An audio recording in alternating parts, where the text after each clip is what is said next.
La radio, ce n'est pas un monologue. Isabelle Perron vous écoute, vous lit, mais surtout, vous place au cœur de l'info. On est dans un zoo. Il y a un lapin en studio. On a sorti le lapin, là, ben oui. Il y a Jean-François. Mais Jean-François, c'est pas un zoo, là. Jean-François a un commentaire à dire sur les chats. Parce qu'on parle de ça sur son chat à lui. On parle depuis tout à l'heure des chats. Est-ce qu'on devrait les laisser sortir ou pas avec Joanie, l'amoureux? Toi, Jeff Bérard, tu le fais pas sortir, ton chat, là. Ben non, c'est mon petit chat en cuirette. Ah oui? C'est un sphinx. Fait qu'il faut que je mette de la crème, sinon, ou de l'ombre, ou n'importe quoi dans le genre. Vraiment, tu mets de la crème solaire à ton chat? C'est une crème spéciale, là, vraiment, pour ça.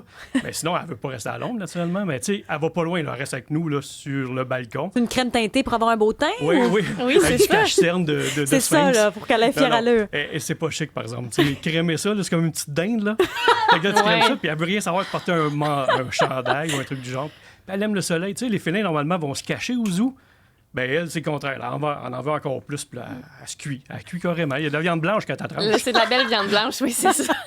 On dirait une chronique culinaire. Oui. Les sphinx, c'est une race de chat qui a été créée en Ontario, au Canada. Exact. C'est surprenant que, tu sais, une race de chat pas de poêle a été créée là où on a un des hivers les plus froids. Tu sais, comme on dirait que ça, c'est comme contradictoire. Étrange. Très étrange. Oui. Ça cause tellement de problèmes que là, il y a eu des lois qui entourent ça pour arrêter. Dans certains pays, hein, ils vont arrêter ici, la... Ça y en parle, mais certains pays qui ont arrêté la production de sphinx. Ah oui, on arrête la reproduction. Dans certains pays, c'est légiféré, mais c'est que je pense que là où ça va être compliqué, c'est que où la limite, est-ce que par exemple le Rex corniche qui a un tout petit, qui a un poil plus fin, ou le Likoi qui est une race de chat qui a comme juste le sous-poil, est où la limite de ce qu'on dit qui est éthique ou non éthique? Je pense que c'est là que ça va être difficile de faire les règlements, mais j'ai vu ça, que dans certains pays, ils légiféraient. Linda est en ligne. Linda, est-ce que vous laissez sortir votre chat ou pas? Est-ce que vous avez un problème de chat dans votre entourage? Dites-nous tout. Moi, j'ai 6 chats extérieurs. OK. Que j'ai pris chez Pro Anima. J'en ai pris 4, là. Moi, j'ai un très, très grand terrain. Je reste en campagne. Ils sont en liberté, puis ils sont heureux parce qu'ils ont vécu une mauvaise vie, là, très mauvaise. J'en ai une qui a 3 pattes. L'autre il a eu un cancer. Je les ai rapatriés chez moi. Ils vivent la belle vie, leur fin de vie ici. Puis j'en ai 2 à l'intérieur qui vont jamais dehors. Il y a pas de côté négatif à laisser sortir vos chats? Vous n'avez pas eu de problème avec ça? Non, mes chats extérieurs, mais non, ils viennent déjà de l'extérieur. C'est Pro Anima qui les ont capturés. Puis après ça, moi, j'ai été les récupérer chez Pro Anima. C'est un peu comme une deuxième chance que vous leur donnez.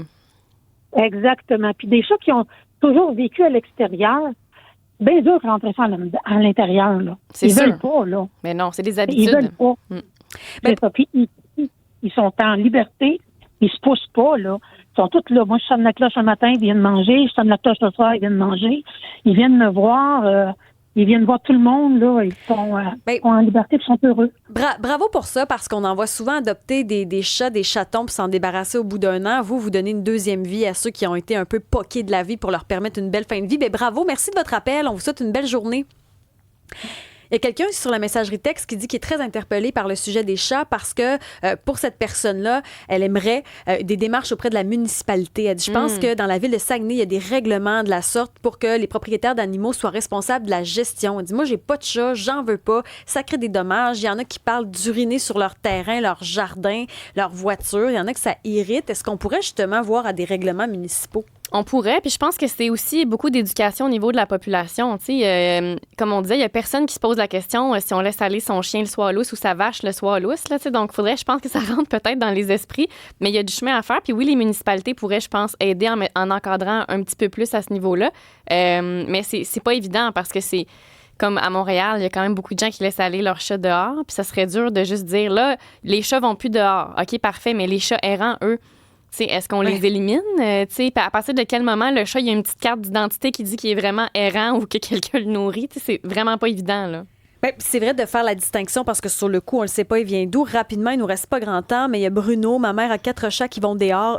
Ils ont des petites boîtes chauffées dehors avec un accès isolé pour rentrer par la fenêtre. Donc ça, c'est plus contrôlé, là, j'ai l'impression. Évidemment, il y a même des groupes Facebook là, qui se spécialisent là-dedans. Je pense que si on a par exemple, on arrive à la maison puis il y a un chat devant nous qui est pris dehors, puis là, on n'a pas de solution dans l'immédiat, mais je pense que de lui donner du confort, nourriture, confort, un endroit isolé, c'est super, c'est ce qu'il faut faire, mais après, c'est qu'il faut agir. T'sais, on peut pas juste laisser ça ça comme ça. Et Faire là, quelque chose. se responsabiliser, ça en fait partie. À chaque jour, on dirait qu'on n'est pas responsable. On va essayer de travailler là-dessus. Joanie Lamoureux, merci d'être passée à l'émission. Il va falloir Ça que fait tu plaisir. reviennes parce Ben oui. que les animaux, ça pogne.